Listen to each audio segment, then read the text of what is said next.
Bonsoir à tous et bienvenue dans votre journal sur Prestige TV. Dans les titres de l'actualité de ce mercredi 24 février, c'est d'abord le lancement de la campagne de vaccination contre la Covid-19.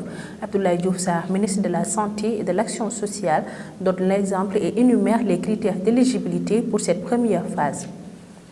En visite au village de reclassement de Touba Békou, le ministre du Développement communautaire et de l'équité sociale promet la suppression de la loi 7603 du 25 mars 1976 ainsi que la réhabilitation et l'équipement du poste de santé. Également dans l'actualité de ce soir, suite à l'interdiction de leur marche par le préfet de Dakar, les jeunes de PASTEF et de Frappe Sénégal promettent la mobilisation générale et la riposte le 2 mars lors d'un point de presse. Et puis la masseuse Adji Sarr est convoquée par le juge du 8e cabinet après ses accusations de viol et de menaces de mort contre le leader du parti PASTEF, Ousmane Sonko. Hors de chez nous, Mohamed Bazoum remporte les élections présidentielles dès le premier tour au Niger. L'actualité sportive et la revue de la presse marqueront la fin de cette édition du soir. Le développement, c'est tout de suite.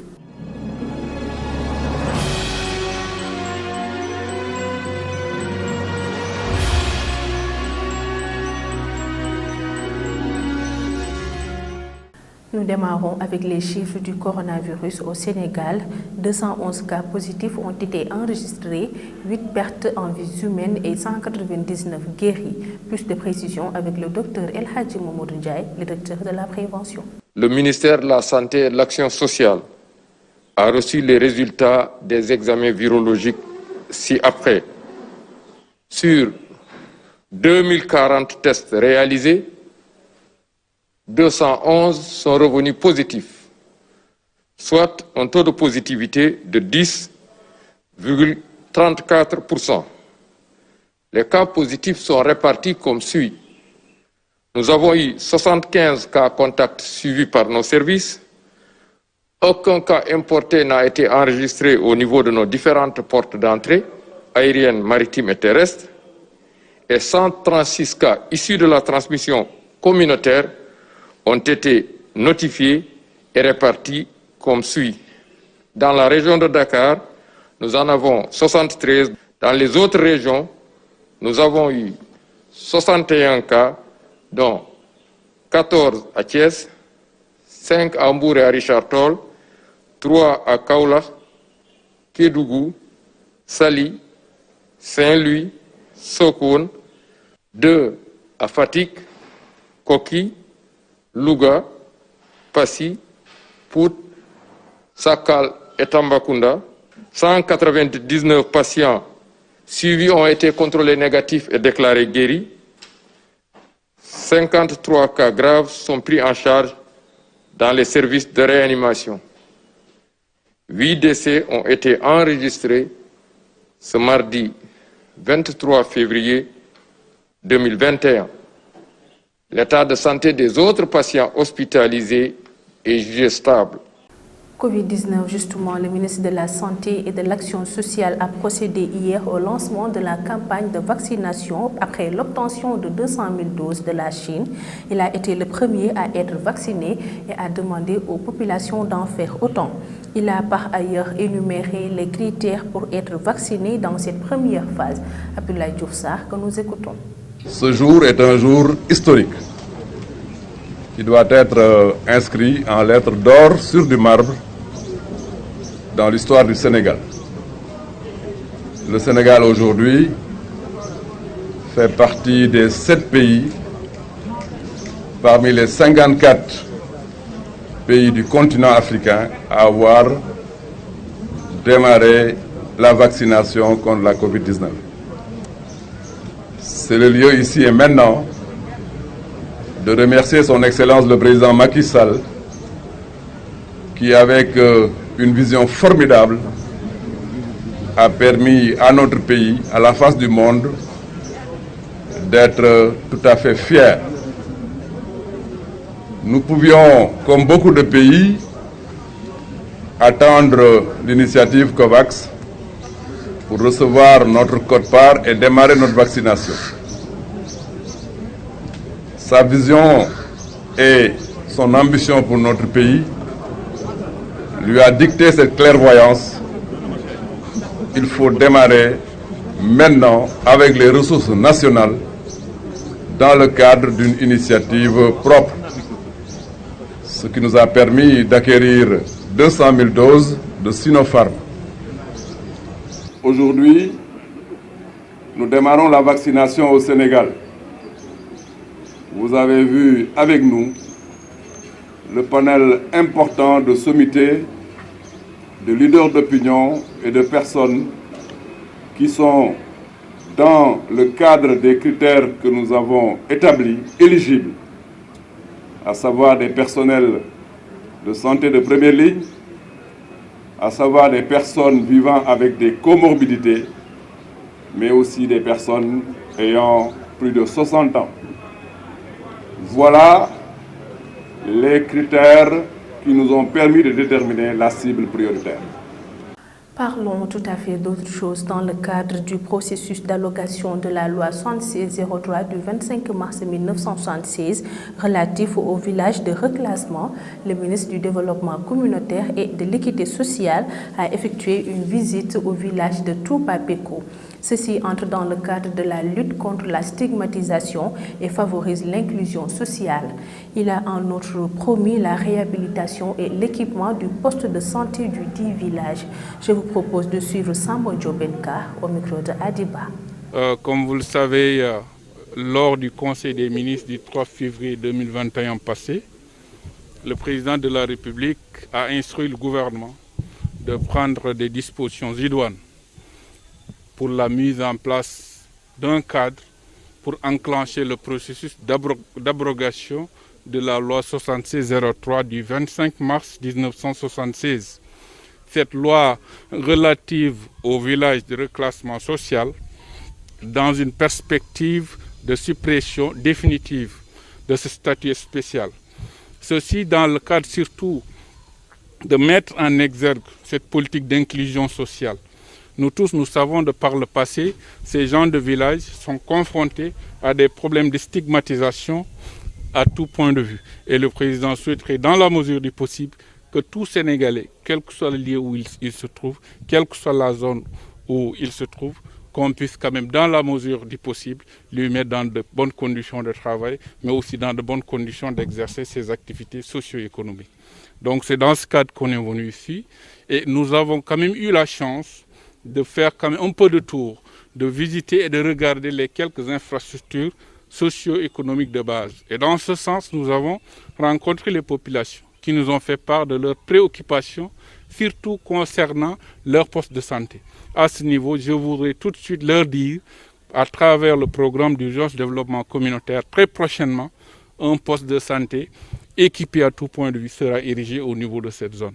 Ce qui concerne le décret d'abrogation, c'est du ressort du ministère de la Santé et de l'Action sociale.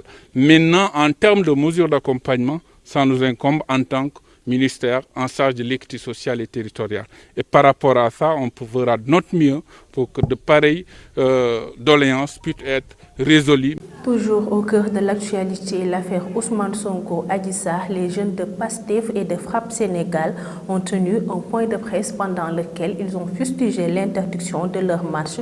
Ils ont décidé de braver les autorités en convoquant une marche nationale le 2 mars prochain. Ils ont également réclamé la libération de leurs camarades retenus dans les différentes prisons du Sénégal. Ousmane Fall est leur porte-parole. PASTEF Dakar et Frappe Dakar demandent à Macky Sall s'il est le président de tous les Sénégalais et s'il tient à son engagement à ne protéger personne, je dis personne, à arrêter cette avalanche de bavures et à s'occuper plutôt de l'identification de toutes les personnes impliquées dans ce piètre complot d'État, en cours et visant la froide liquidation d'un adversaire politique, au risque de plonger le Sénégal dans un engrenage d'instabilité et de troubles préjudiciables à tous. Frappe Dakar et PASTEF Dakar exigent enfin la libération immédiate et sans condition des camarades Guy Marius Sagna, Abbas Fall, Biram Souleye Diop, Assane Diouf, Clédor Sène et tous les détenus politiques et réitère un appel à la mobilisation du peuple sénégalais dans la lutte contre l'arbitraire, l'injustice, le recul démocratique, les persécutions et les agressions des libertés fondamentales. Pastef Dakar et Frappe Dakar invitent les populations à se tenir prêtes pour la prochaine marche du mardi 2 mars pour exiger la libération des détenus ou prisonniers politiques.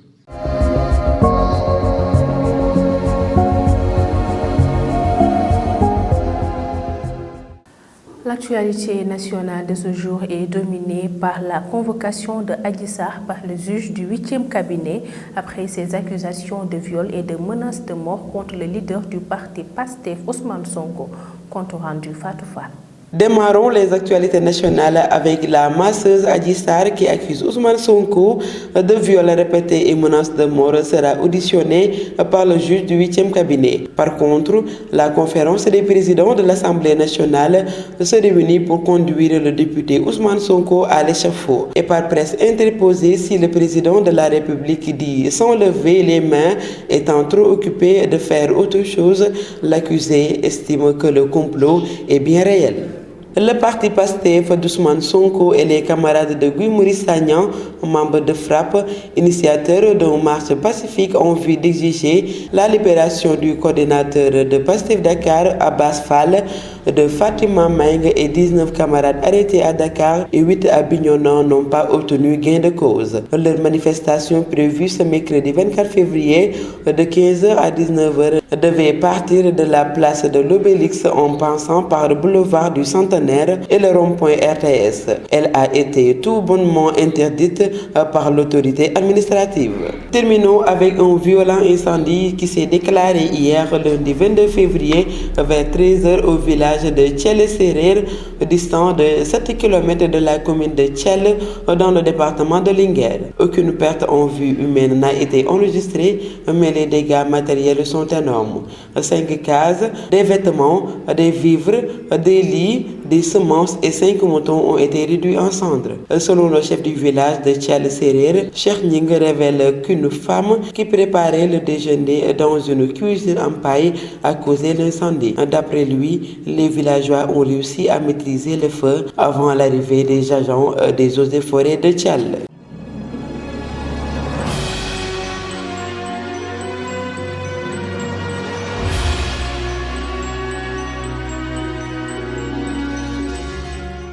Sur l'international au Niger, Mohamed Bazoum est déclaré vainqueur aux élections présidentielles avec 55,75% des voix. Bambali. Nous démarrons l'actualité internationale. L'ancien ministre nigérien de l'Intérieur et candidat du parti au pouvoir, Mohamed Bazoum, a remporté le second tour de l'élection présidentielle avec 55,75% des voix, a annoncé mardi la Commission électorale nationale indépendante. Il a ainsi battu l'ex-président Mahamadou Ousmane et doit succéder à l'actuel chef de l'État, Mahamadou Issoufou.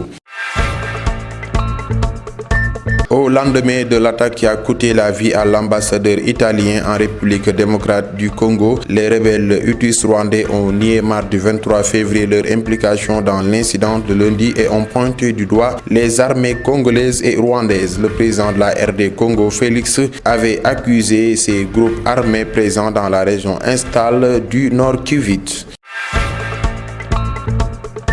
Enfin, la pression continuait de s'accentuer sur la junte birmane. Mardi 23 février, le G7, les États-Unis et l'Union européenne ont adopté des sanctions contre le recours à la force des généraux tandis que les manifestations massives se poursuivent depuis le coup d'État du 1er février.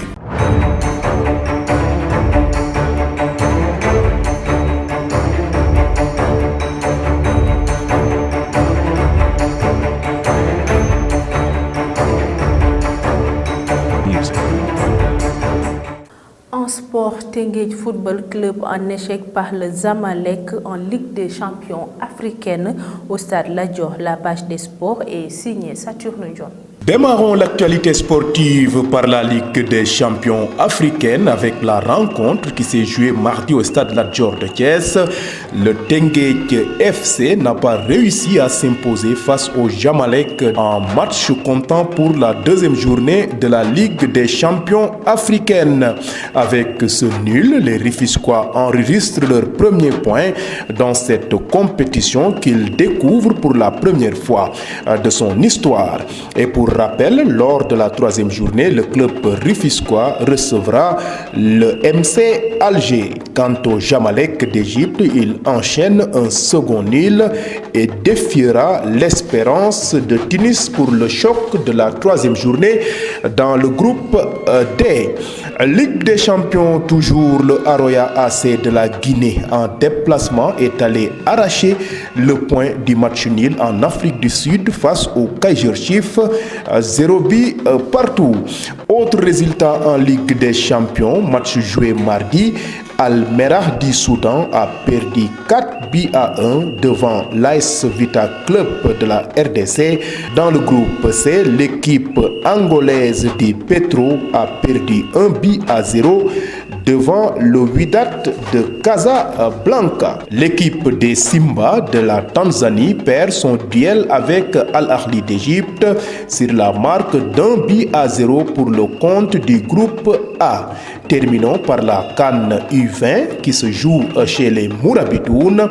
La Gambie et la Centrafrique se sont invités à la surprise générale en quart de finale de la CAN U20 qui se déroule actuellement en Mauritanie pour une place en demi-finale.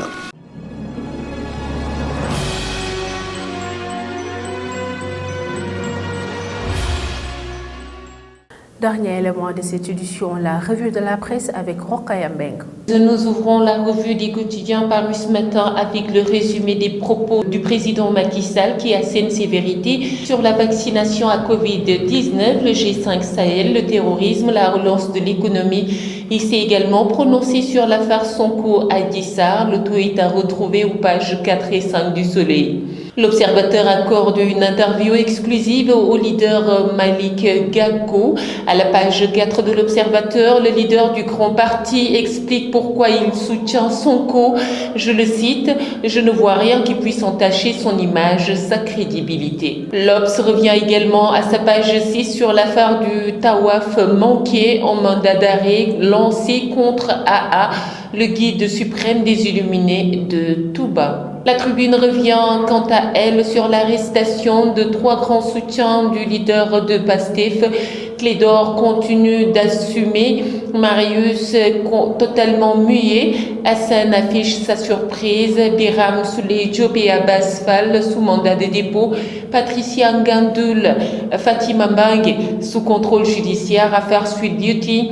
Macky Sall s'en lave les mains, Sonko insiste sur le complot, le préfet interdit la marche pacifique de Pastef Dakar et frappe Dakar. Le quotidien de D-Média ajoute à sa page 2 que Adji Sarr fera face au juge du 8e cabinet demain. Passons au quotidien, le quotidien qui revient à sa une sur l'affaire Sweet Beauty. Il écrit « Macky évite le salon ». Un beau jeu de mots, il faut le dire, les détails à la page 9 du quotidien, le quotidien.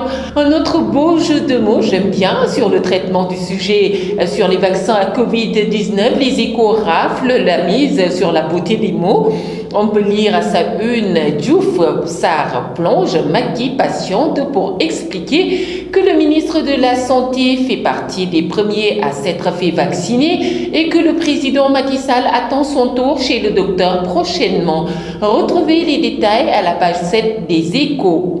Ligue des champions, 8e de finale aller à 20h, le quotidien Stade marque en arrêt sur Real et City en favori face à Atlanta et Mönchengladbach. Chelsea torpille Atlético, Mendy prend le dessus sur Oblak. Au Sénégal, Teungueth FC rate son décollage, Coupe CAF, phase poule Diaraf commencera par le Sahel le 10 mars. Terminons avec la lutte sénégalaise avec les organisations à huis clos qui vont se faire sans l'appui de l'État malheureusement. Les promoteurs sont divisés après la rencontre avec le CNG. Le journal nous présente également également Issa Diop, ancien président école Balla Gaye. En 2015, Balla Gaye 2 était en colère et voulait quitter l'école.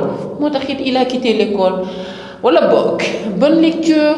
À vos journaux et bonne lecture. Merci Rokhaya Mbengue de nous avoir évoqué les grands titres des journaux. Voilà, c'était l'essentiel des actualités de ce mercredi 24 février 2021. Merci d'avoir été avec nous. Merci également à toute l'équipe de la régie.